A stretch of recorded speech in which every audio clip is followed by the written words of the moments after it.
we are doing a movie review slash breakdown of Weapons. So, and I think we're going to try to do spoiler free stuff in the beginning here. That's correct. That you're going to do Yes, a spoiler movie free summary. at first in the beginning. I'll give you a quick premise, and then after we talk about it, we're gonna be like, now we're gonna get into spoilers because, as Adam pointed out before we started this, if you want to see this movie, you should really see it without listening to spoilers because the spoilers will dramatically reduce your enjoyment of the movie, I would think. Which is probably super boomerish because it seems like everybody immediately goes to YouTube and everyone's talking about this movie. I've heard so many people say, "Oh, I got to see it. I got to see it," because everyone is talking about it. So Right, right. I'm curious how many people actually have avoided spoilers, but I I mean, did. we'll let you, just letting you know. You can make your own decision. You're all grown ass adults. Okay. Yes, yeah, exactly. So if you haven't So seen it, the premise, spoiler free premise, is that right in the beginning of the movie, we find out that at 2:16, I believe it was 2:16 in the morning, all these children in a small town, uh, they just get up out of bed and they run outside into the dark in the middle of the night. And they're all from one classroom. And all the kids, but one kid in this one classroom, all just do this. They all just book it and no one can find them. And so all the police, all the town are trying to figure out what happened to the kids, why they all run out in the middle of the night, why this one kid not run out in the middle of the night, who's responsible for this. And a lot of the blame seems to be falling on the teacher of the classroom, who's played by the Silver Surfer lady, and they're all blaming her, it seems like, for thinking that she has some involvement in this.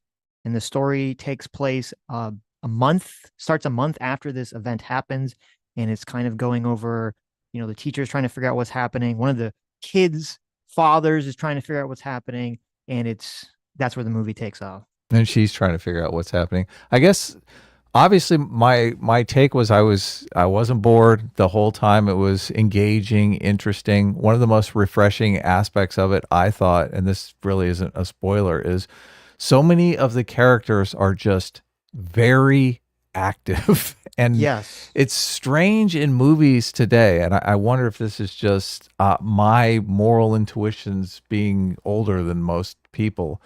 I like people that go out there and try to do things. And maybe young people today are just not as excited by active people. It's a very passive society. So maybe it's just a taste thing. I've been mulling that over as I'm watching these movies. But this movie was super engaging. The main character, Justine, very, very engaging. There's a moment in the beginning of the movie where she really takes the bull by the horns, and you think, "Oh my God, this character, she's gonna do things. She's not one to be frightened away and to be passive." Mm-hmm. There's the Josh Brolin's character. I think his name is Archer. Yeah. He is super active throughout the thing. There's even a junkie in the movie that is super fucking active. I'm like, oh my God, even the junkie is active. He's calling people on the Oh my phone, God. trying to hook up. Like we're introduced with him, Trying to introduced get him, money to score any trying to get means possible. Yeah. trying to get basically gaslighting Justine, the main character, trying to get money out of her for a bus ticket, right? Yes. So super engaging Oh, in the fact I that the didn't realize that was the same characters were guy. active. Oh yeah, as soon as I saw him, I was like, I didn't okay, well realize that this was the. You're guy's. right. That's the same guy. Oh my God. I mean, that The, seemed too obvious for him not to be a future character. So right. We'll talk about this a little bit more in the spoiler part. But the well, here, let me explain this. So if you haven't seen the movie is shot in a very interesting way where it will follow one character up into the point where some insane, like crazy horror movie stuff starts to happen, and then it'll cut to a different character's perspective. yeah, And there's six main characters that it's broken up so each one of them is the protagonist of that part of the movie. yes, yes. Yeah, And the best, like, what is going on here? When it switches to the junkie character, you're like, what is going on I here? know. I don't care Yeah. about this guy. Why are we focused on this guy? And then he has like one of the most important parts of the story. You're like, oh my God, the reveal of like what's going on with him or how he's important in the story is so hilariously well done and so perfect. But regarding that, again, before we get back to the active characters thing, which is interesting, part of where I think this movie is very good is that, in my experience, when you're watching a movie or you're reading a book where it does the thing where it jumps from character perspective, like right when they get to the cliffhanger part, right when something interesting happens, it jumps to another character. Usually that annoys me and it feels kind of cheap because it's like, oh, it's creating a cliffhanger. You're kind of like had this vibe of, oh, I just want to like, if I'm reading, I want to skip ahead to get back to the character. If it's a movie, I want to fast forward ahead. Like, I just want to know what happens. I just want to know what happens.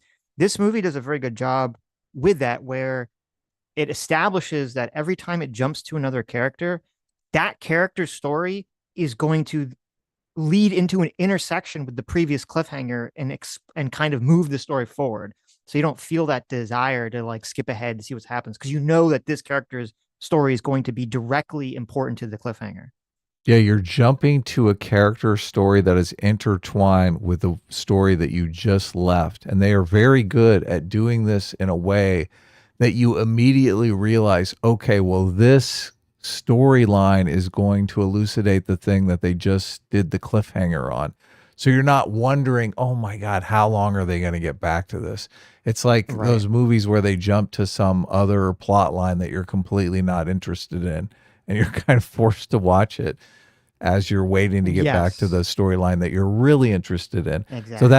that is a great point that they let you know, okay, well, this relates to what you just saw, so you're not going to be, it's, they're not wasting your time.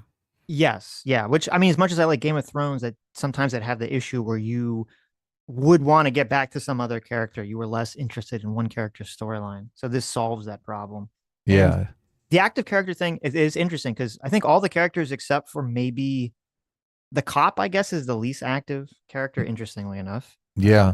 I guess if you think about that. But yeah, all the character, like the teacher, she's trying to figure out what happened to the kids. The father's obviously trying to figure out what happened to the kids. The junkie's trying to get money so he can get more drugs. Like all the characters are doing stuff for the most part.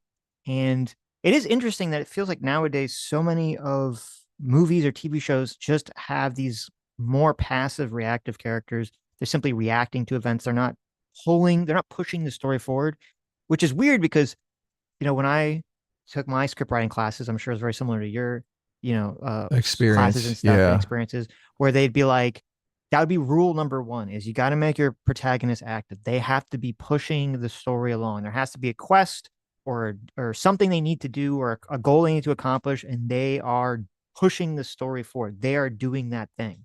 Well, it just makes the character so much more likable too. Nobody wants someone that's a wet noodle that's just going to shrink anytime some conflict comes up. You want to know that these people are going to get in there and make things happen, right? Yes. Yes. Those are And the also, type of people we want to follow. We want to know more about. We want to understand. They're interesting characters. yes, and then also it adds this emotional drive to the story. Like if you just have a character who's just reacting to things, it feels boring or slow. If the character is pushing things forward, if you feel like you're on this journey with them, that everything they're doing has some importance to it, that is Yes. going to lead somewhere. Like you feel like, oh, I'm not, because I think when you watch a movie or story and you feel like your time is being wasted or you're bored, it's because you don't really understand where this is going. You're like, what's happening here? I just feel like I'm stuck in the mud with, the wheels spinning here. Yeah, this movie does a great job of hitting the ground running. They set up the entire backstory in a voiceover, and then the first scene, you have one of the main characters, Josh Brolin's character. What is his name? Archer. You have the main character Archer, and he spells out his goal for the movie just in the very, very first scene. You see a Mhm. lot of the other characters also explain their goals of the movie, so it's great in that you're engaged immediately in these quests that the different characters are on and how they'll engage. Yeah. So And I want to cover the setup and mhm. payoff, but I like Well, the we'll get back to setup and that. payoff in this movie is exquisite, but I don't think I can say much about it until we get into the spoiler Right. section. So There are a very large amount of set off and payoffs in this movie that you don't realize are setups until the payoff occurs, oh yeah, yeah. Well, which that's is, all good yeah, setups are right, very kind good. of disguised. I think another reason that this movie is doing very well is that a lot. There are good horror movies and there are bad horror movies. I feel like most horror movies are not. I'm not a big horror movie fan, and a lot of that is because I feel like a lot of horror movies are characters or kind of stupid or are flat or stereotypical or two-dimensional. It's, these characters kind of wandering around until they get killed by a monster or something, or until they die. Oh Like yeah. that's like a lot of generic horror movies. I think the reason why a lot of people like this movie, and even people that don't really like horror movies, this doesn't really feel like a horror movie. It feels like a character drama with very interesting, three-dimensional, very well written, very well acted characters who got stuck in a horror movie premise. Oh, that's an interesting way to put it. Because it's since it's kind of shot with like the different character perspective, it's got sort of a Pulp Fiction sort of vibe with these different stories interacting. All the character, like this is a very minor spoiler, okay?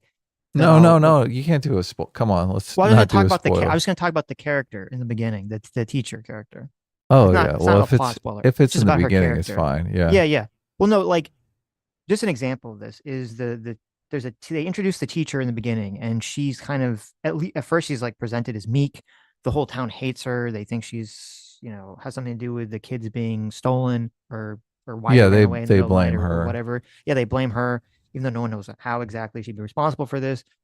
I feel like most stereotypical generic movies, she'd be sort of like the meek, good character who's just trying to get to the bottom of it, and the mean old town is after her, and isn't the town folk so mean because they're after her? In this, it's like they at first you think that's the direction they're going, but then it's like no, no, no, this is a real person. She's like kind of fucked up in a lot of ways. You find out she's an alcoholic. She sleeps around with a bunch of people. She's causing all sorts of like chaos and Did she everything. really? I mean, she just slept with her ex boyfriend. I don't know that she No, slept. if you there's a line where they talk about how she was fired from her previous job because she was Oh, sleeping she with did. She slept with a teacher. she slept with another teacher or something. Yeah, so the implication is like, oh, she's kind of like trouble. She's kind of a trouble, person. Right. And it's funny because not only is that interesting because you're like, oh, this is different. Like she's a different character. It also makes sense why, like I always say that your greatest strengths are your greatest weaknesses.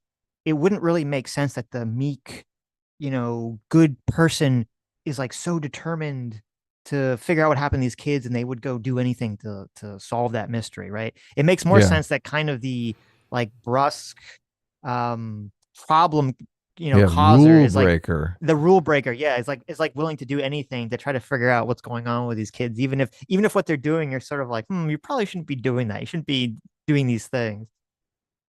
Yeah, I guess I can talk a little bit about tone without spoiling the movie because as you brought up, it's not really a horror movie. It's very unique. And they do a very good job of setting up this unique tone, I think, in the very first scene of the movie. The kids are running off into the night, which you've seen in the preview, but they shoot it almost like a music video where a traditional horror movie might have scary Right. music in the background as these kids are running off, you know, making it seem as though they're going to get murdered by an axe murderer or something like that.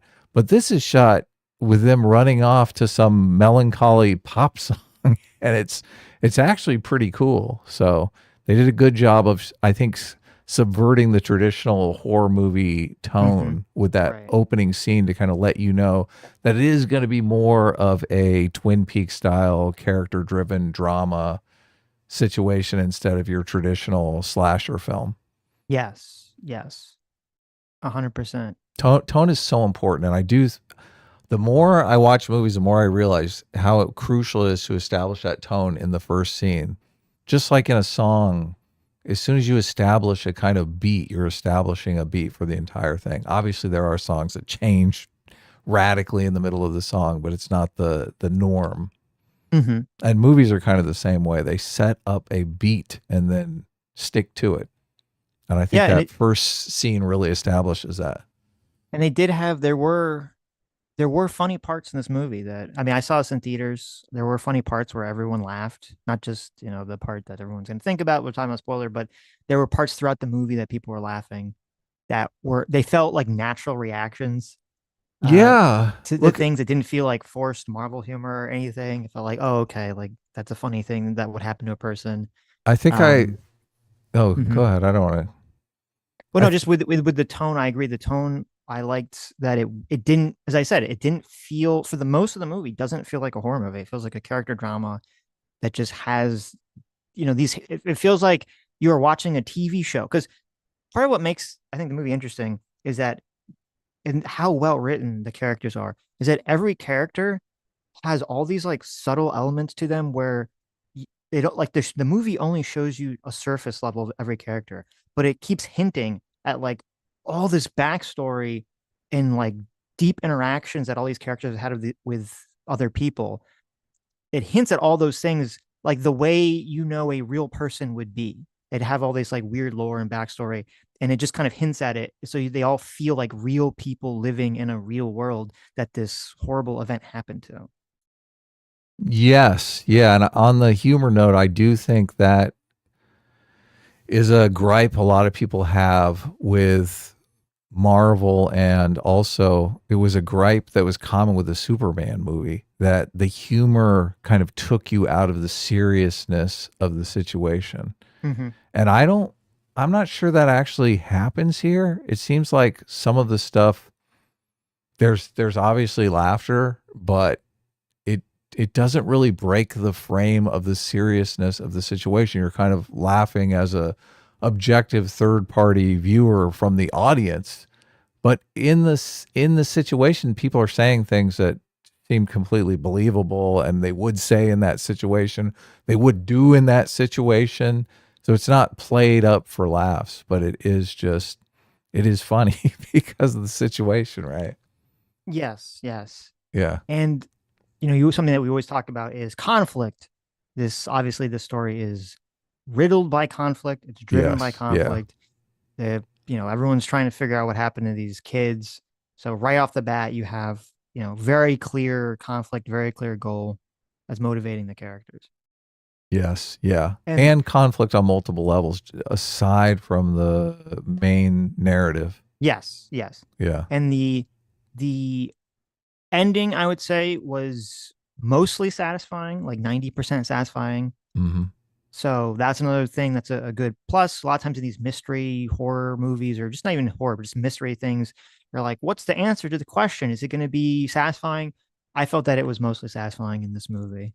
And for the most part, I did like the big emotional ending. Yeah, they did an excellent job setting it up. And I guess, do you want to start getting into spoilers? Have we said as much as we can without doing any spoilers? Yeah, I think we've said as much as we can say about the movie without getting spoilers. You should go see it. Mhm. And that's what we'll say. You should go see it. Yeah, and we can obviously watch this part after you see the movie Yes. Yes. to see some of our takes. So I guess I'll do my summary where it's like a spoiler laden summary. Okay. So the movie opens with a black screen and the voice of a little girl telling the backstory. The entire an entire classroom of children, save one, Alex Lilly, has been abducted and are currently missing. All of them got out of their beds at the same time and ran off into the night, never to be seen again. The town has been investigating the mysterious situation for about a month, and none of the children have been recovered. Many people in the town blame the student's teacher. And then the movie splits up into vignettes following the teacher, one of the children's parents, Archer, Josh Brolin, a local police officer, Paul, the school's principal, Marcus, a local junkie, James, who happens upon the children, and the last remaining child from the classroom of missing children. As we follow the six Should we protagonists, put spoilers on screen or something? If someone like jumps in now, oh, I, like instead of watching the beginning. uh, I guess we can, yeah. Yeah. Yeah. I'll finish my thing and then I'll put up a spoiler Okay. thing. Okay. Um, yeah, because that's a pretty big spoiler, huh? I'm just Yeah. giving it. Yeah. I'm So giving like it people are all gonna away. like people are Welcome. gonna tune in like in the middle like live and they'll be like, what the hell? That's a good idea. Yeah. Yeah. Okay. So Well, there's if you're tuned in just now, we're into spoilers. So, right. Right. as we Well, follow this, well, go ahead. Well, I was gonna say, should we do the full layout? Or should we just start talking about the things and we'll talk No, about? no, let's do the full Okay. plot story. Okay. Why Gotcha. not? Come on. Go for it. Uh, as we follow these six protagonists, the story unfolds of a couple of. As we follow these six protagonists, the story unfolds of a couple with a strange aunt that visits them. She has the power to turn people into automatons, which she can control. She uses this power to abduct the children in an effort to cure herself of some strange sickness. Various other characters fall under her control. Josh Brolin's character, the cop, the junkie, the school principal, the entire class of missing children. As the story progresses, the mystery is uncovered, leading to a climax with Justine Archer and the sole remaining student, all helping to free the abducted children and resolve the conflict of the story. That's it. I guess you thought I was going to go on longer because I was. Right. Yeah, no. Okay. But yeah, you could throw up a big spoiler text on the screen here in case anyone. Look, and we'll do that. And I put in the have title, that. but yeah. We'll have that ready next time. Okay. Right, Perfect. Right. But yeah, so talking about like setups and payoffs that were kind of interesting is, and this is a hallmark of a very good movie. So when everyone thinks the teacher is to blame, and it's kind of the movie's following her perspective, she's at home and someone's like knocking on her door and, ringing her doorbell and kind of like creeping her out when she goes there's no one there. And then when she finally opens her door, which is stupid, but okay. She opens the door and she runs out. She sees that someone has painted witch in like red paint on her car, right? Yeah, and that's a good set. This is one of the first moments when I thought, okay, finally an active protagonist, because people are knocking on her door to intimidate her, and she grabs her mace and goes, "I'm fucking going out." Like most people would call 911 and wait for the cops to show up. She's like, "No, I'm going to go out there and mace you fuckers." I thought, okay, this is great. This is great. Right. Someone with some fucking balls on screen. Right. And so she runs out and it says witch on her car. And that's a good setup because then you find out that actually the villain is a witch, is an actual witch the whole time. And no one realized it for real. So yeah, that's a great setup of the witch thing. It also, the person that wrote the witch on her car turns out to be one of the other characters that, they become the closest people in the movie. So yes, it's the father Archer who did it. There's also it's an interesting character dynamic too, because when it switches to Archer's perspective, the father, you see that like he's sleeping in the child's bed every day, and his wife is kind of like annoyed with him, which is weird. She's like annoyed that he's so depressed. It's only been a month. She's kind of seems to be annoyed that he's depressed.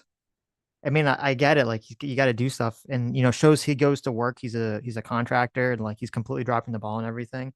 But it was interesting. I think it was a good choice that you have, because usually it would be like the mother that's so concerned, the father that's not, or more kind of stoic. And this was flipped. And even though the father was very concerned about it, he wasn't just like a mess. He was actively trying to go out there and figure out what was going on. Yeah. The best there. I'm a firm believer in working backwards as a writer.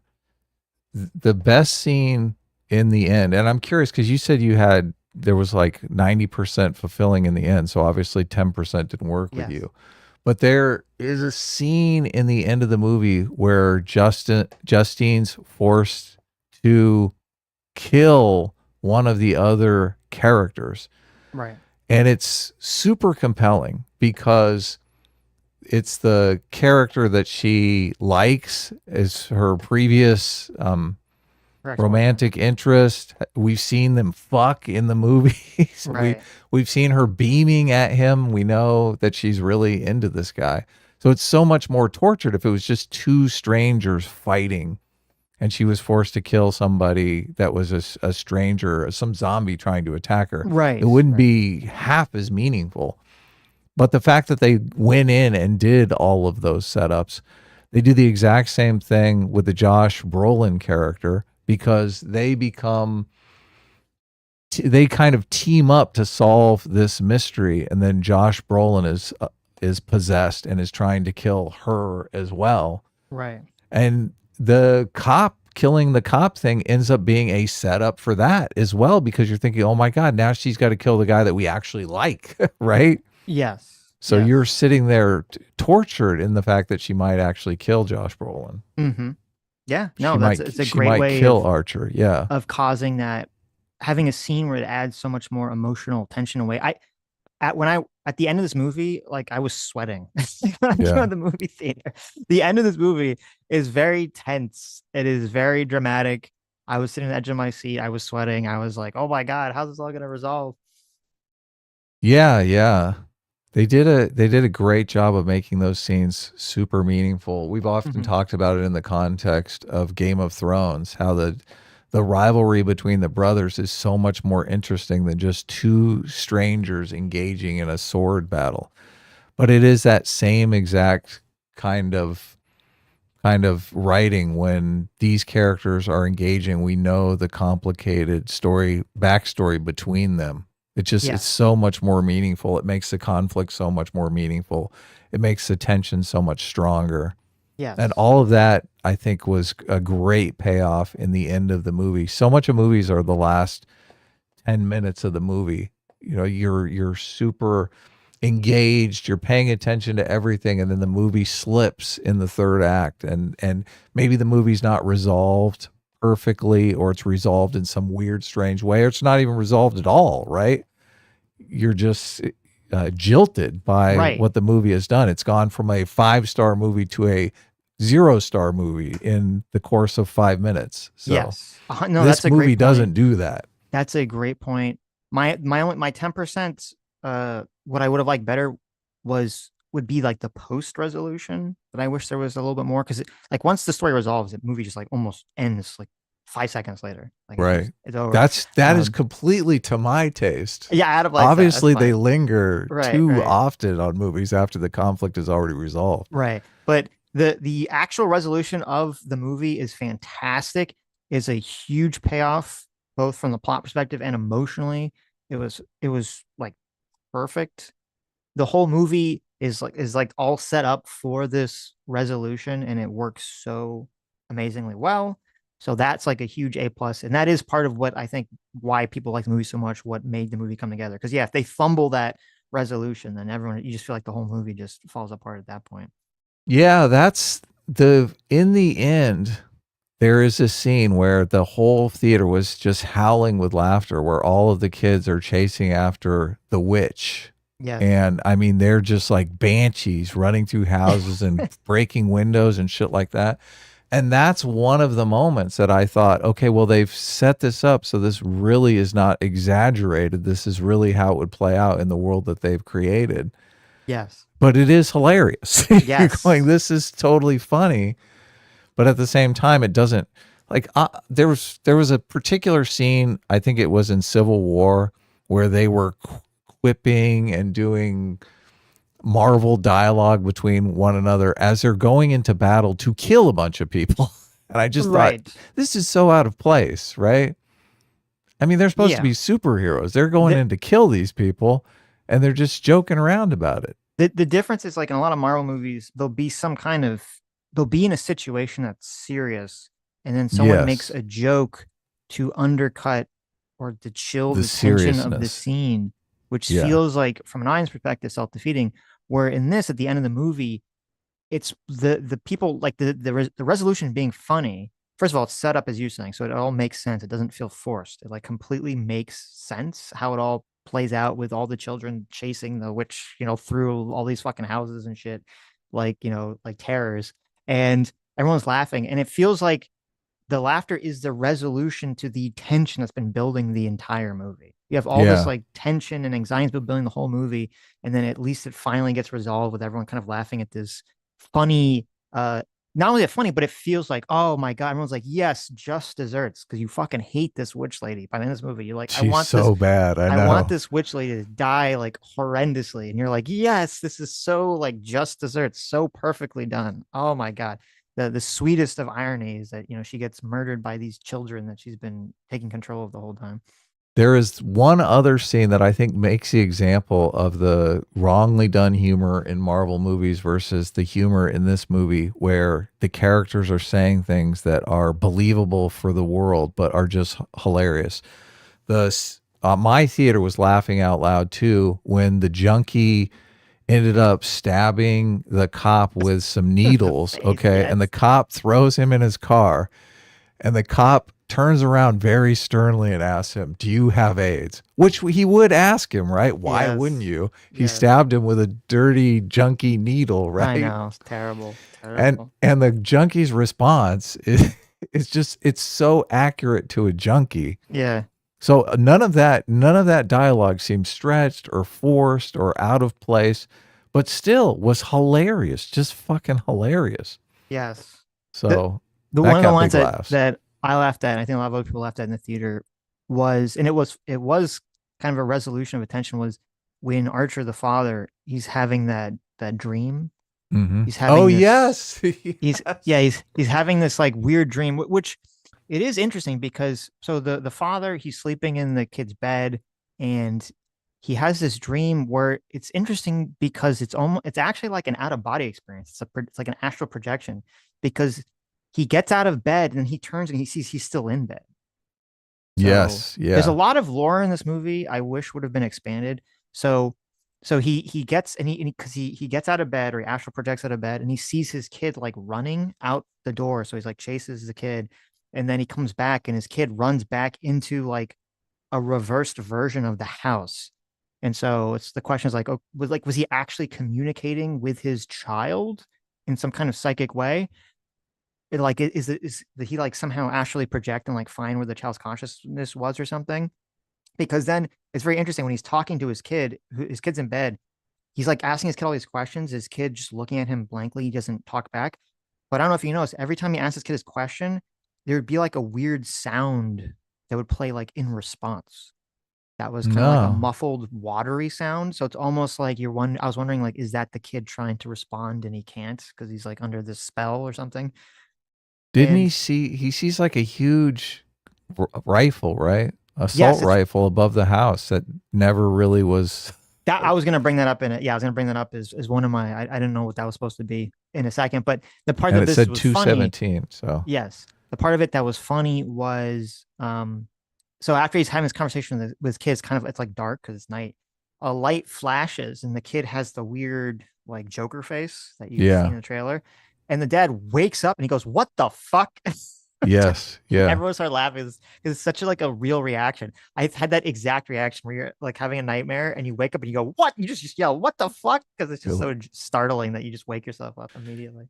Yeah, no, that was great. That got a big laugh in the theater. I also, during the dream sequence, so a lot of times they do this in movies and it kind of bugs me where it's the person spaces out and they go into a daydream and they murder a bunch of people. And then it's like, oh, just kidding. That didn't really happen. I mean, Right, that would have been much more interesting for the movie, but no, that we couldn't do that, right? right, right.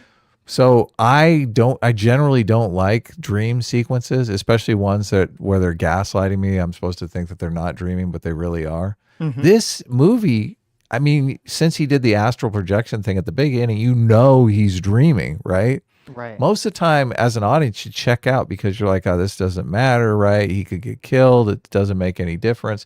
But since he is looking for information, you're totally hooked on that dream sequence.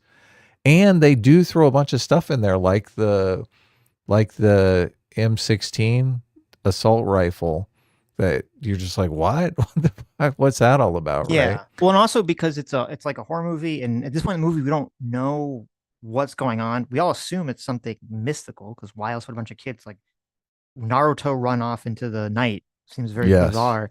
And so also like if you're in the dream, especially if it's like a dream where you're projecting, you could, you're wondering like, okay, maybe something will happen. It's not just like a dream in a normal movie where you know nothing actually matters.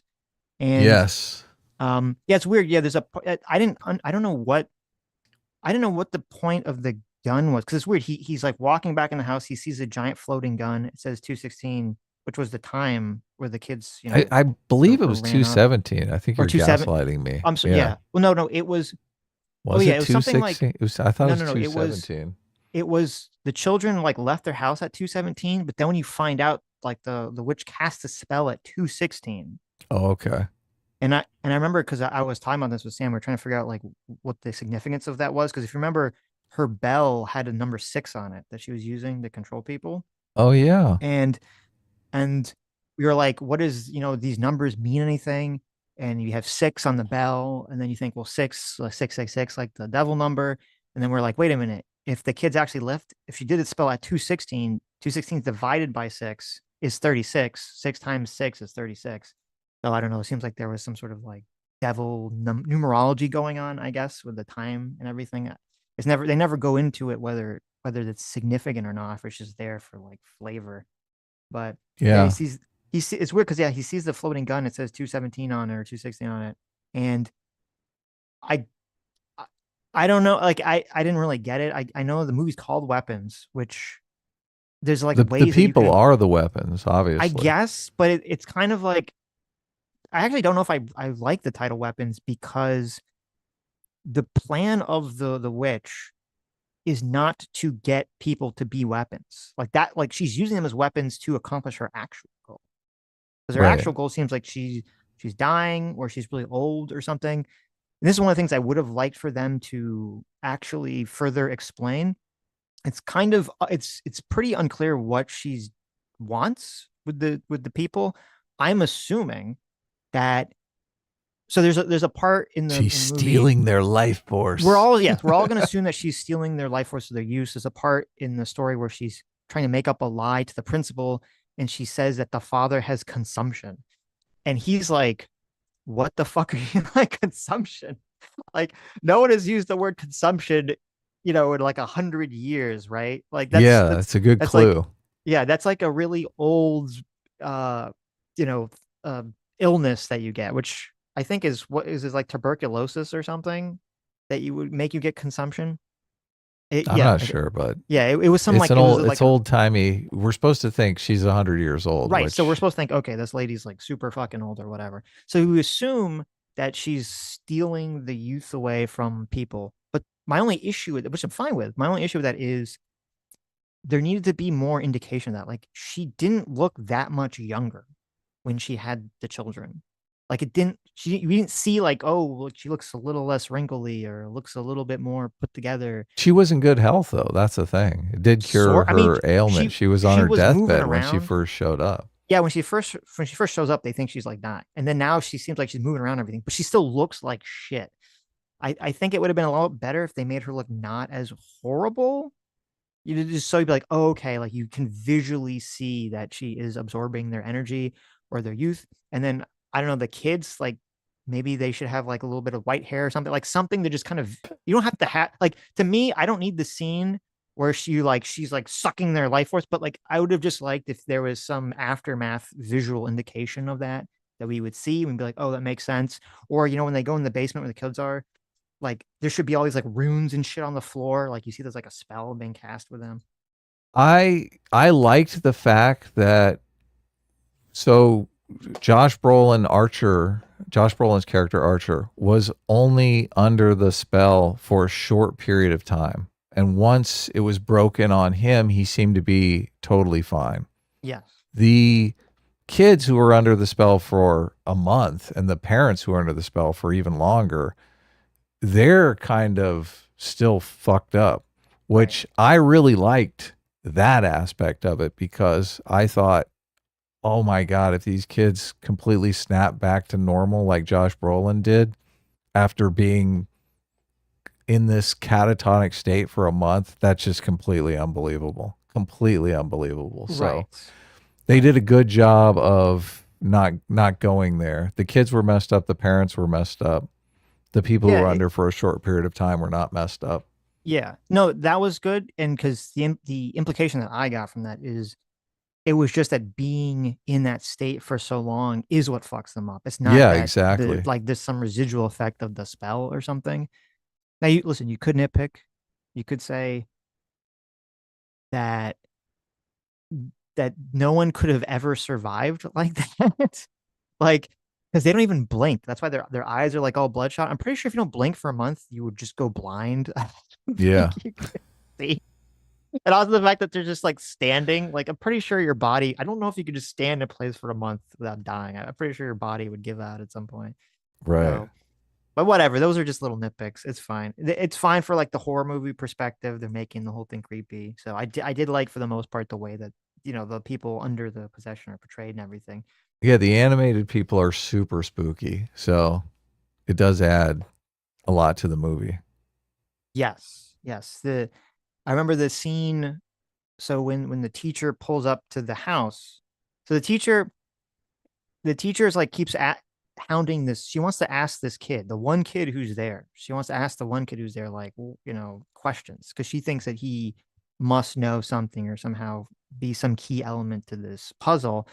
And everyone's like, "Don't go talk to this stupid kid. Like, leave this kid alone." Like, everyone thinks that you're in on it. Don't follow this kid. And she's like stalking this kid, and the whole time I'm like, "Oh my god!" Like, this teacher is Well, like there's retarded. multiple reasons too. She says to the principal that they both are the only two survivors. So there's a bit Right. of I want a trauma bond with this kid because we made it and no one else did.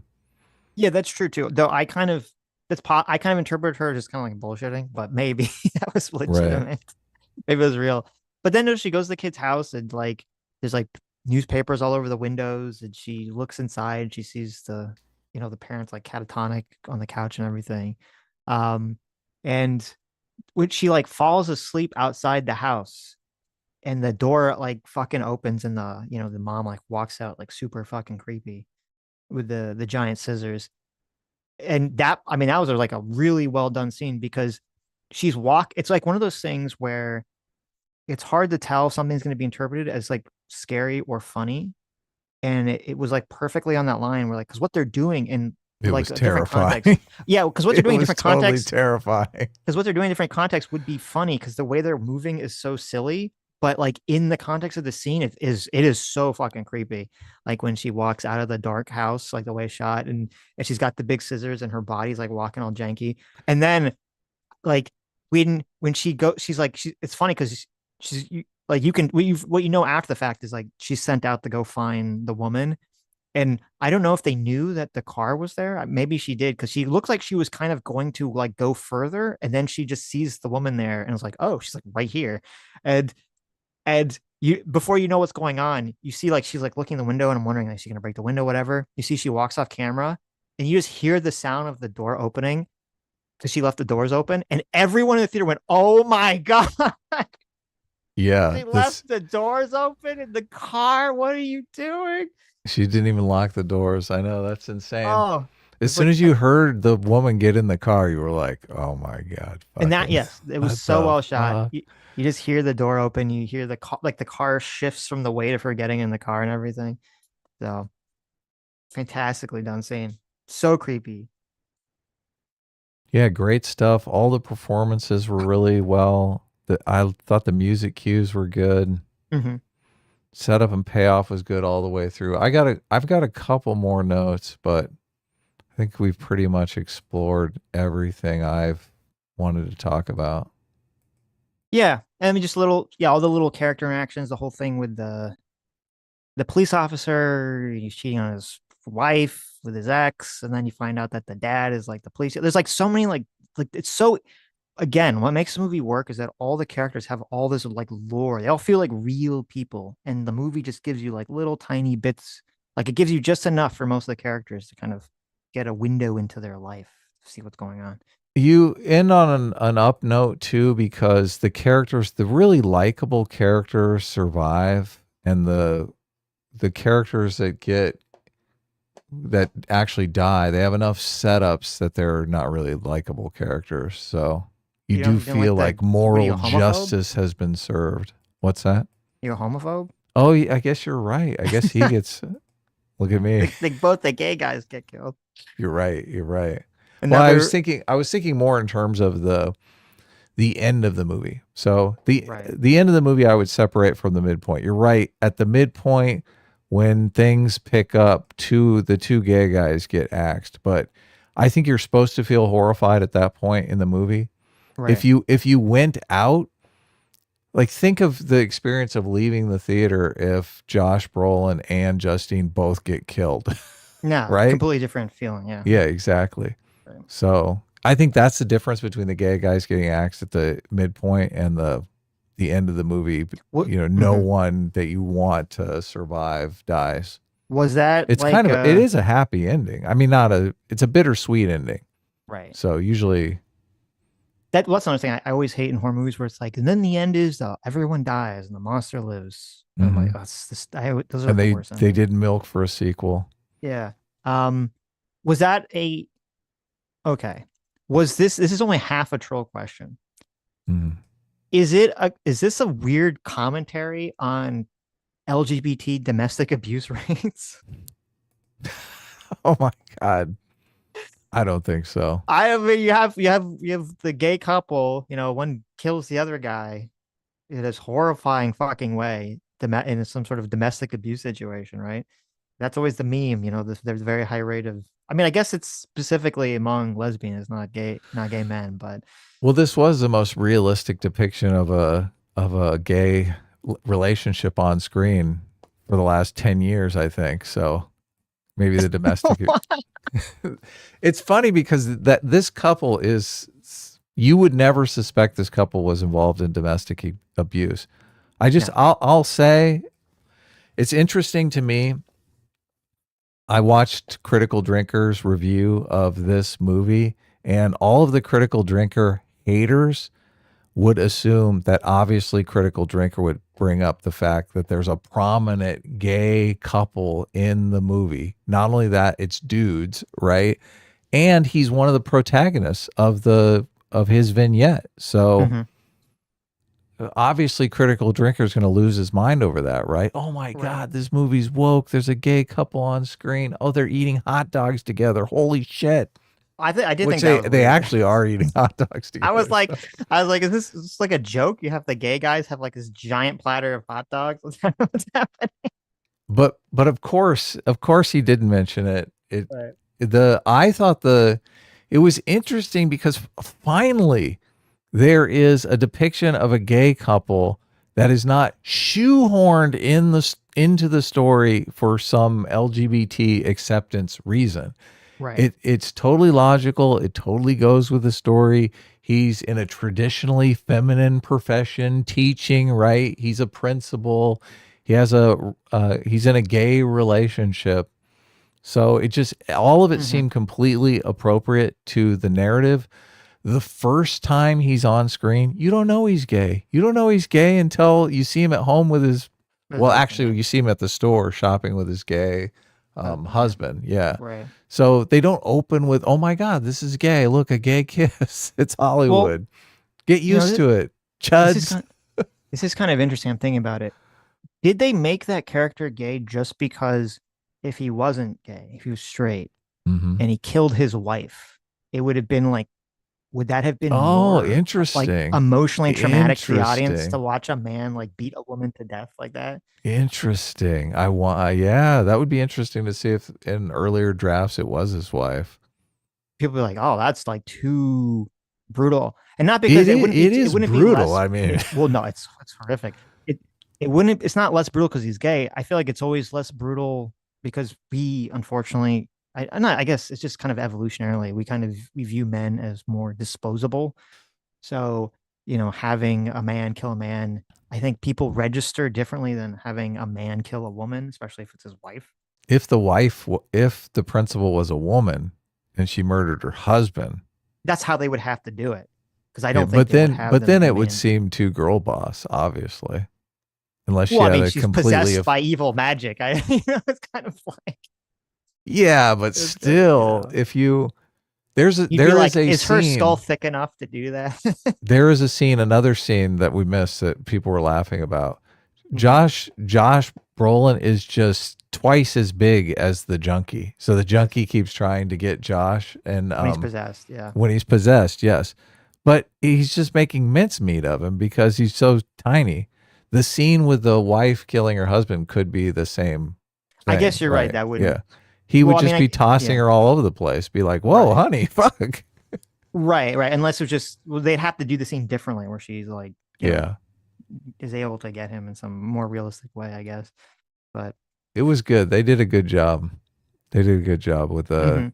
mhm. I didn't think the gay couple was ham fisted, and No, no, many movies you just it's not germane to the plot. It's not germane to the world, but they throw gay characters in just for activism. right. And Well, You wouldn't, because from actor's perspective, you wouldn't throw gay characters in to just have them die. Right. Yeah. That'd be very offensive. Yeah. Yeah. So I thought good job. I think the Okay. what do hmm you what do you got? Well, I was gonna move on to some of my little tiny nitpicks. Okay. I did have some I got one more. nitpicks. I got one more note, and Okay. then that's Yeah. about it. What's your note? No, let's hear your nitpicks. Oh, okay. So We'll here's end some of on my a good nitpicks. note. I have Here's the Sitch is a hater nitpicks. Okay. Still good movie, right? And an important thing to remember too is that the key to making a good movie is that you have to be emotionally invested. Because when you're emotionally invested, first of all, you that's how you make something compelling to people. But then also you overlook the nitpicks. You don't see the little potholes until after the fact. Of course, So and you give it the benefit of the doubt, just like you do right, your friends and family. You're exactly, like, exactly, we're all, right. none of us are perfect, right? There's no So such thing as a perfect movie. right, right. So on reflection, okay, Hmm. again, still a very good movie. But here's a nitpick: this woman would have never ever gotten away with this from the police, unless this was a much smaller town. The police were much stupider, which I mean they had the feds involved, so it doesn't make any sense. This woman would have never gotten away with this for a month. It's completely insane because the way that the father Archer, Thanos, kind of starts to figure this out is he has his ring footage of his kid like running off into the dark.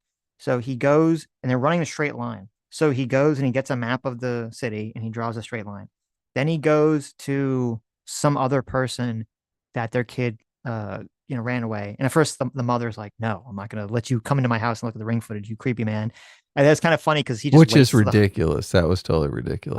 I did think, well, on one hand, I think it's kind of ridiculous. Like I thought at first that maybe she was involved because she was acting weird. It would make sense to me that she doesn't know this guy. She doesn't want him in his house. Hmm. But then she should have just been like, I'll email it to you, right? Like, Yeah, I don't of know why course. you would not want to give him the footage. So that was weird. But then it's funny, he just waits until the husband gets home and just asks the husband. The husband's like, "Of course, I'll let you see this footage." Like, Yeah. I have no problem with this. And so then he shows the husband, or no, then he's looking at the footage and he has a map and he kind of just draws a line of the direction the kid ran, and he looks at where like the intersection point. And it was funny because first of all, Sam brought this up when we were talking about the movie. She's like, those two parents are not interested in like what lines he's drawing on a map. Like if your kid was missing, wouldn't you be like, let me see that map? What are you doing? Like, let me be involved in this. But then the police, so they kind of he draws these two intersection lines on a map, and then when he talks to the teacher, they figure out that, oh, the one kid who didn't go missing, his house is like in that area, and that's how they figure out to go to the house. The police would have had all the footage. There's like 10 different ring house footage, it looked like, that the different parents had. And this is the literal first thing they would have done. This is the only lead they have, is that the kids all leave the house at the same time and they all run in different directions. That's the first thing you would do, is you'd map out all the kids' direction they all went, and the police would have more than just two. They'd have like the 10 or 12 different, footage they have. And they Well, would they'd have find, footage from all over town, right, obviously. There's Ring yes, cameras everywhere, right, so they would find the intersection point of that kid's house like instantly. immediately, yeah. Yes, there's no fucking way the police wouldn't have discovered this so quickly. And then when they kind of go through the kid's perspective, and you see how the witch is like trying to cover this up and everything with the police, like she says, "Oh, I don't remember what she said about the mom. I don't remember if she said anything about the mom. Mom's just not there. She has the kids leave the house, which is fine. But then she's like, "Oh, the father, he had like a stroke, so he can't talk."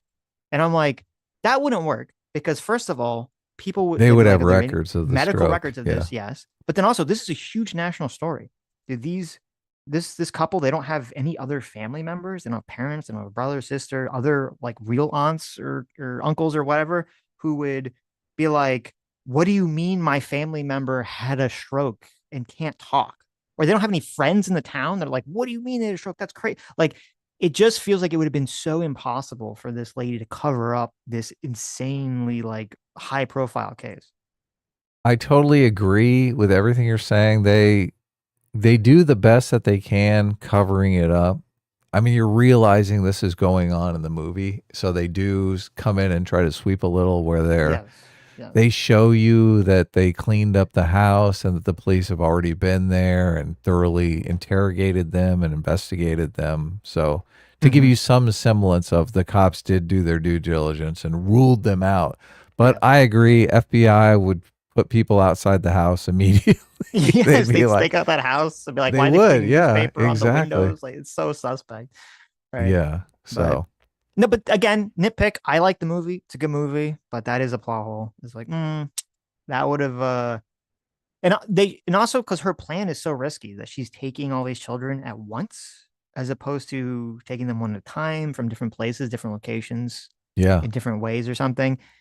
Now, the idea for that would be it seemed like she was in urgent need of them. Again, they didn't fully establish what was going on with her, but I would have liked, that was another thing, small nitpick. I would have liked more lore of what was going on with the witch. Like, I always like lore and understanding like weird mystical powers and stuff. They don't really explain any of it, which Uh, I guess on one hand is totally fine for like the concept of the movie, but just personally, I always like when they get into more of that stuff. yeah, on the counterpoint, it really is an abduction mystery type thing. And if you Yeah, go too much into the antagonist's backstory, it starts becoming something completely different. you were It's correct. You a were correct. vampire Transylvania Yes, yes. type movie. Yeah, that's what So, I'm saying. Like, I don't consider that a failing of the movie because it's like from the structure of the movie, it's fine. Just from my own personal taste, I always like to learn about the lore and stuff. yeah, no, So, like, why does she have this magic tree? Why does she have this magic bell that has a number on it? Who is lots this of person? interesting stuff. Right. There's lots of interesting things to. What do they do to the tree afterwards? Did Yeah. they destroy this tree? Like at the end of the movie. Now again, this is I understand most people would not like this. This is just purely my shit taste. Okay. So you can just disregard this. I thought it would have been a little funny, a little nice if you had like, the secret FBI magic Mulder and Scully X-Files people show up and they're like, oh, it's that, we've been looking for this person for a long time or Oh something, my God. right? You got a Weird Al Yankovic I know, I gotta everything. just make it real goofy right at the end. It's just, you know. Ah, They take the tree away. It's like the SCP Foundation, they take the tree away for the study. the sequel is a Men Yeah. in Black style There movie you where go. they've taken the tree Exactly. and they're using They're it they're using to it to save like the world from to save the world. aliens. Yeah, exactly. Right, right, right. Yeah, no, I think that's a terrible idea. No, So I understand most people would hate that idea. So I was just saying it's my own little shit that taste is there. pretty funny though. Yes. Yes. And then I guess the other there was one thing. So I had two other nitpicks, which was I liked the dad's dream because as I said, it felt like it was mystical and it was something psychic related. So I was fine with that. I didn't like the teacher's dream because the teacher also has a dream where she sees the clown lady. And afterwards, I'm like, why would she how did she see that? How would her brain know to see that information? What was that? How would the teacher in her dream, she in the dream she sees the creepy clown lady face. How would she know to see that in a dream? Because the creepy clown lady is astral projecting herself into her dream. I mean, there was no indication of that. Why would she do that? Just to fuck with her. I Oh, don't okay. know. I don't know. I I don't. think there's magic. All things are possible I in the I don't know. situation. And then the other thing is when the That's a witch. pretty big nitpick. You know, one of the nitpicks I had was Mhm. house paint would come off her car relatively easily. It would just, it wouldn't, it would have to be like enamel paint or something like that for that witch to stick on there like that. Oh, see, I didn't know anything about how house paint So, interacts with car but look, paint. I So wasn't yeah. going to say it, but now that you're going Okay. full fucking nitpick. Well, wait a minute. Yes, I said it's a nitpick, still a good movie, but I didn't. I said I like the father's dream because to me, I could make sense that it's like psychic or magic or something because he's like Wh- trying to connect with the kid. One of So the, it's like the kid's warning him, but I don't. There's no reason for the teacher to have that dream. That doesn't make any sense. right. One of the early nitpicks I had was the fact that the witch was put on with brush. I was like, they Mhm. just use spray paint. That's completely ridiculous. Someone's walking around with a paint can Now you and know a why. Yeah. brush. Turns But out, then yeah. they paint it off. You actually find out it's the dad, Archer, and he got the paint from a job site. He just happened to have it in his truck. So Right. use what you got at the time. So you're thinking, Yeah. okay, well, that makes sense. Still, And house paint would have come right off, right. but whatever. And I think my last nitpick was when the witch, sends the mom out and steals the teacher's hair so that she can send the principal at her. Why didn't she just at that moment control her, get her to drive her car back home and then kill herself or something? Yeah. Why did she like it was again, it was very stupid to send out the principal to go kill her because up until that point, like because the way that when people are possessed, they all do the Naruto run. So like even if he had successfully killed Justine, there would be all this like footage of a guy does the Naruto run across town and just the principal of the school where all the kids are missing does the Naruto run across town to kill the teacher who was in that class. Everyone would be like, "Oh, this has to be related, right?" The counterpoint would be she's had 17 kids in her basement for 30 days, Sitch. These cops are obviously fucking I out to guess they all lunch. just suck. What are you I guess talking that's it. about? I guess You think I they're going to guess they bring in just suck. the dream team for this Naruto homicide? Come I on. guess. Oh, the father figured it out because he's like She's the father said emboldened. "Oh my God, he ran the same way that my kid ran." Oh yeah, he totally figured it out. Yeah, But he we as the instantly audience are noticed it. supposed to Yes. figure out as well. Right, So right, right. So I don't know why she didn't like. I understand why she didn't immediately kill her when she was parked outside the house because that would draw unwanted attention. But I don't know why she didn't just control her. Like, because I guess they didn't really explain the rules, but I don't know why he didn't just use her hair to control her to make her come to the house or kill herself or just do whatever. right, So walk into the house and yes, yeah. take her out as a Mm-hmm. threat.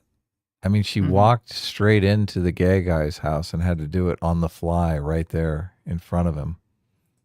That Yes. was a little bit of we needed to have a dramatic scene here. So, Well, she was worried that he was gonna call the police, so she right. had to just act. Okay, here's the question. Here's the question. I had this conversation with Sam afterwards. So this weird lady comes into your house, okay, Hmm. and she's acting very strange, and all you know is that like you don't know that there's magic yet. It's the real world. You don't think there's magic, and yet she pulls out like the weird stick and she puts some piece of your partner or your significant other's like property around it, and they immediately start like freaking out and like acting like they're possessed. And then that person cuts a piece of your hair off. Okay. Yeah. Would you have the wherewithal to immediately start beating the shit out of that person before they do anything? Or would you stand there until it's too late? You would stand there. Just social conventions would be taking over. You'd be blindsided. I don't know. I think I could act. I think I would act. Who cuts your hair off, Adam, if not to cast a spell? There's no other reason for a person for an old creepy lady comes into your house. She has some property of your significant other. She wraps it around something. She cuts herself. Okay, so Mm. she's got blood on her hands. Then she puts it on their property. They immediately go into a trance, and then she cuts your hair. Sitch Is your brain wails. fast enough to put this together? Be like, this bitch just casted a spell. I'm gonna stop her. Sitch wails on the old lady, punches her lights out, like Yes, continues to beat her senseless. She yes, dies. yes. The police show up and say, "Oh yeah, she's delusional. You killed an innocent lady. Well, no, because I look We're at gonna I would have to look at take you to jail." listen, I look at Sam and I see that she goes into a trance. I would at least stop the person. I'd knock the things out of her hand. I would hope I would be quick enough. My brain would snap Mhm. it quick enough to like do something before I just, before it's too late. You would intervene. I would hope so. I don't know. I This could be wishful I think thinking. Okay, but I hope I so. think it's believable that No, it is they 100% were believable. It's 100%. dumbfounded. Yeah, completely believable. I'm just saying, I'm hoping for my personal. Well, that was the thing too. I was wondering, I was wondering if I was the kid in the kid situation, because I'd always do this, especially when I was younger, and there's like movies about kids. I would always wonder, like, how would I do in this situation? Would I act differently? I think because I think the kid was like 8, right? He's like 8 or 9, so he's young. I think, at least personally, me, I think I would have tried to kill this lady. I don't think I would have put up with this for a month. That's a long time for 8-year-old Sitch to have just kind of been passive in that situation. Right. Yeah, they do lay out that the parents are under her spell.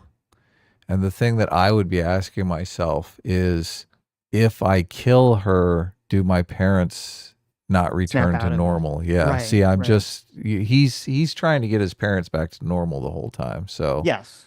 Yes. No, to be clear, I'm not blaming the writing. It is completely believable.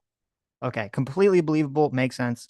I'm just asking as an extra exercise in my own, if I was in that situation, right. would I have acted the same way? I think my 8-year-old brain would have thought, yeah, like if you kill the witch, does that, clear the spell? Maybe.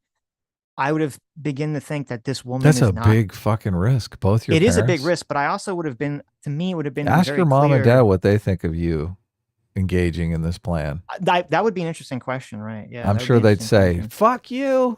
Yeah. No, You killed her and we're stuck like this. How well, no, dare because I you?" would have, would the 8-year-old me have been Mhm. able to Done think like, something stupid like that? Of no, no, no, course. no, no, no. Would the 8-year-old me been thinking like, okay, this lady is never going to let my parents go. Like that should, like, when would that become clear to me that my only chance would be to kill her and hope for the best? That there's no way that she's going to let them go.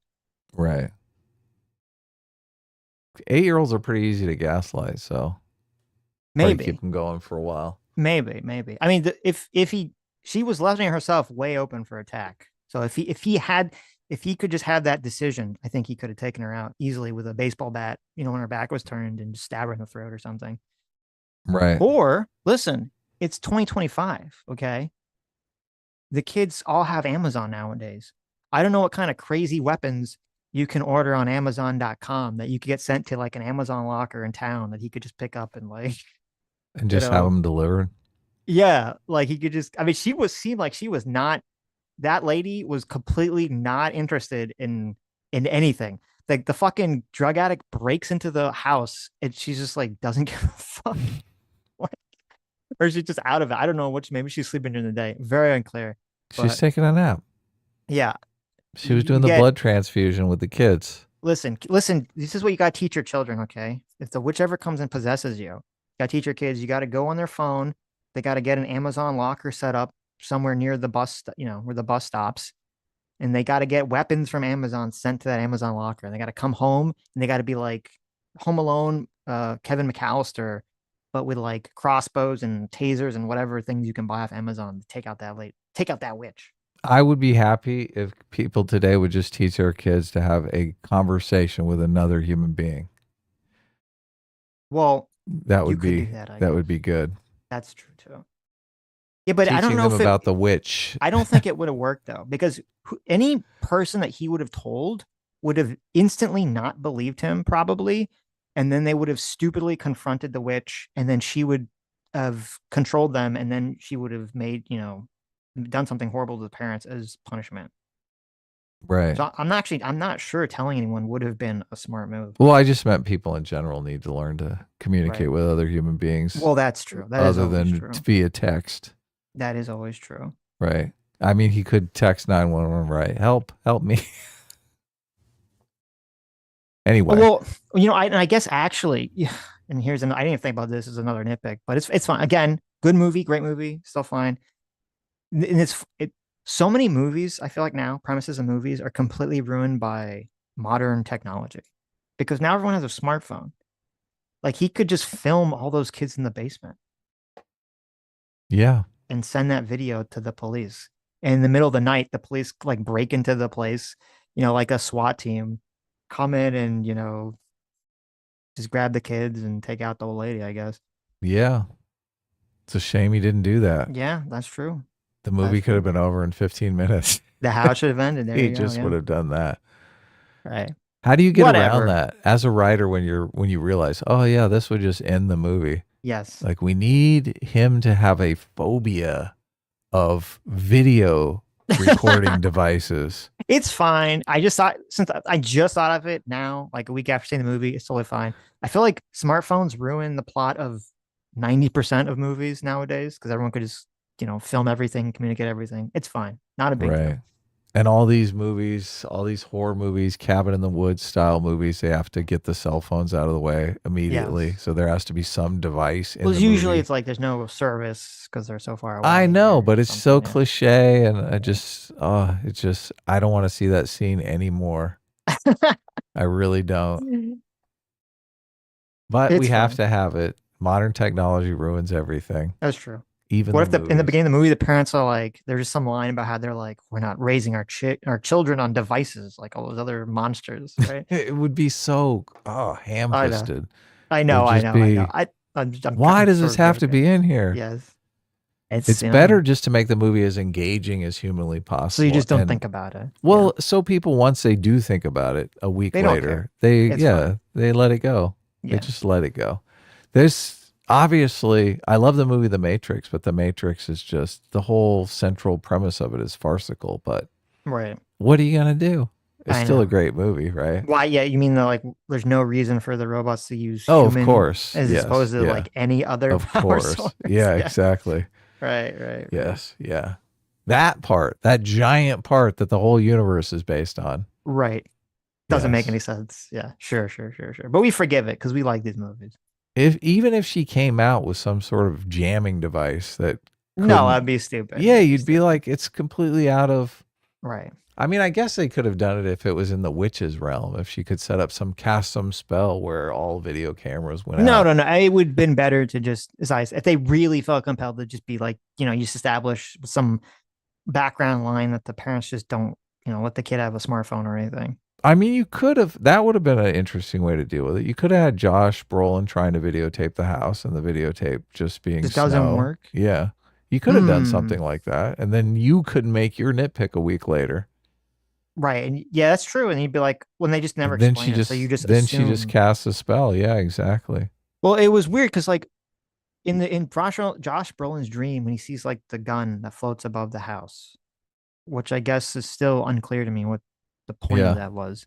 Um, he when he goes and he looks at the house in real life, there's like a giant like communication tower behind this house, and I was like, oh, and this is before we know what's going on. I'm like, oh, does that have something to do with it? It's like the using the communication tower to like beam information to people, but then that has nothing to do with anything. So I don't know if that Yeah. was just like thematic symbolism, The gun did look or what. cool.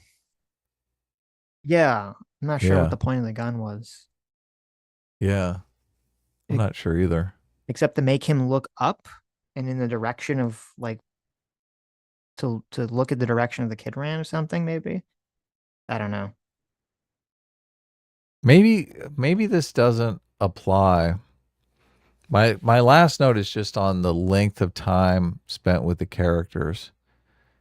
And I maybe this is a meme that was kind of established during the Superman movie because everyone kept saying, "Oh, it's not a Superman movie. There's too many other characters, right? There's all these other ancillary characters." And I Mm-hmm. wanted to spend more time with Superman.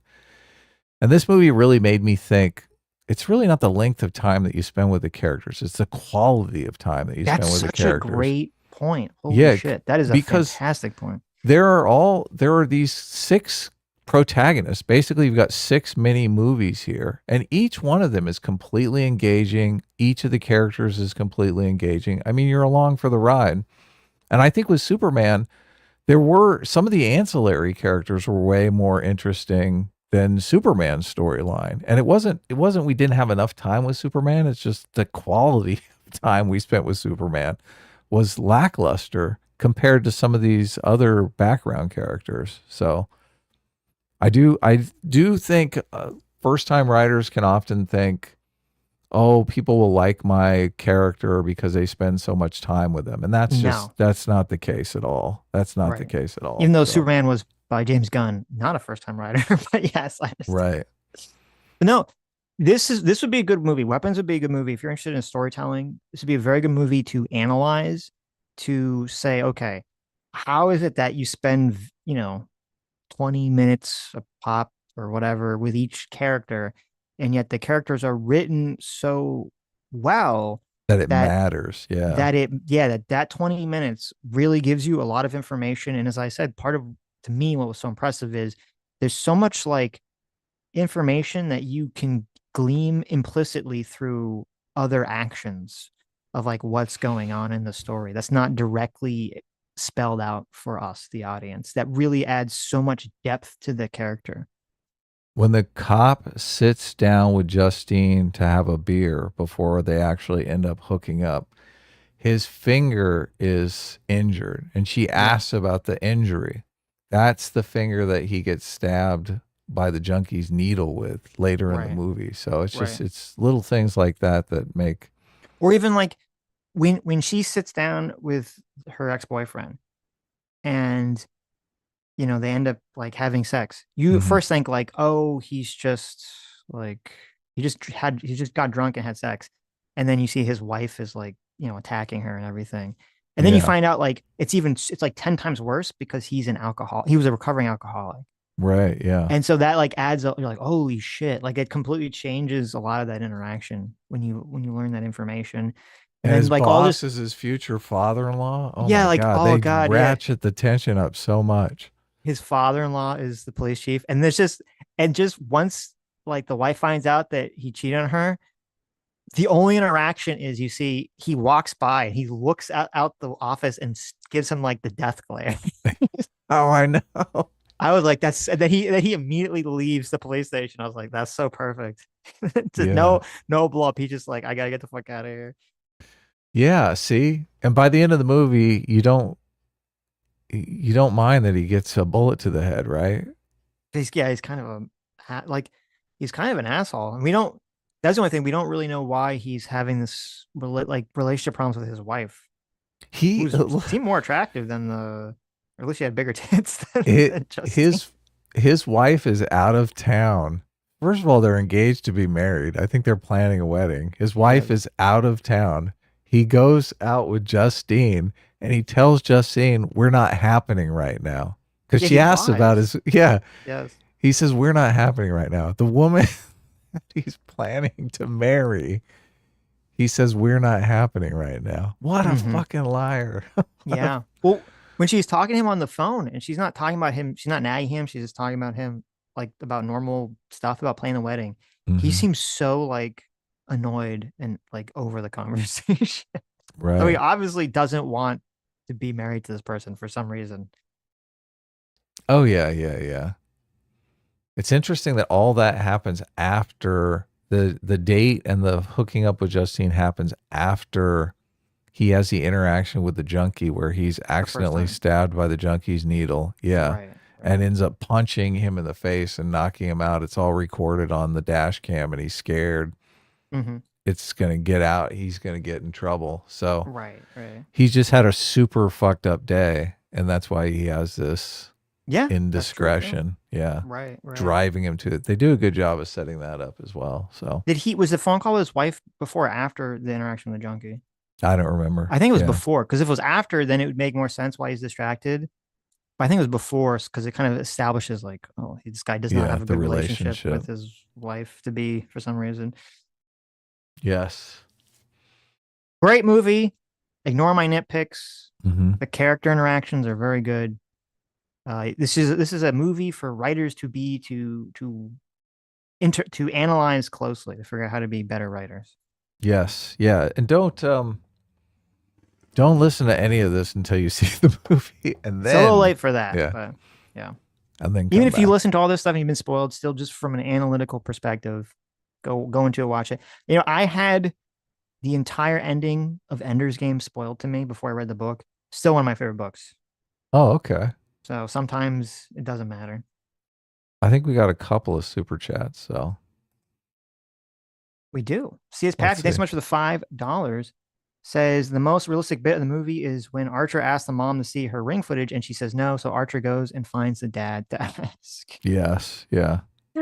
Yeah, that's funny. That was pretty funny. It's like, okay, It obviously. worked and it was hilarious. So Raptor for 7 Canadian says, in a way, the old lady was like a fucked up Mary Poppins. That is true.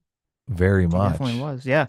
He's like, there's that scene where the junkie is running away and he's in the woods and he sees like a clown waving in the woods and he's like, what the like he just and it's funny because he thinks that he's like on Hallucinating. Yeah. He's hallucinating on he's drugs. worried about it.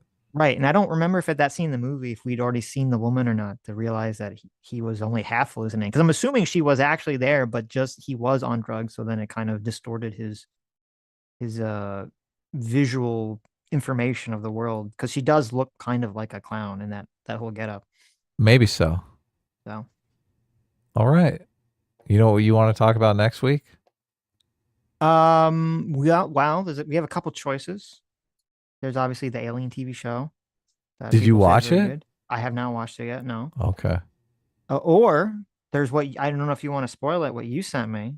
If we want to do, we should do a review of that at some point. The Philosophy Tube short? Yes, the Philosophy Tube made a short movie called I believe we talked about this on the main channel. It was like what was it? My Ex is Dracula or something, Right. Yes. and it's this Spoiler, it's very terrible. So, yeah, this very horrible, awful. What am I saying? I haven't seen it. I'm assuming it's horrible, awful, movie about these two bitter exes of Dracula arguing with each other over a dinner table. Shinto says Andor. I saw Andor season 2, but I don't think Sitch has watched it. I don't think we're gonna do an Andor review. So Really? no, Really? really, That's so. so sad, isn't it? Like It you hear is. the destruction in Adam's voice. He's so sad. He's so hurt. Andor season 2 is good. It's the Okay. best Star Wars ever made. Wow. Well, I not mean, not true, but I well, mean, probably the best recent Star Wars ever made, right? people say the best Disney Star Wars, and that's probably accurate. Yeah. Oh, Well, the best Star Wars, as I said, the best Star Wars made in like what, 20 years mm-hmm. Yeah. after the originals. So, All right. anyways, Let's take take care, off. everyone. See you all on Sunday. Yeah, take care, everyone.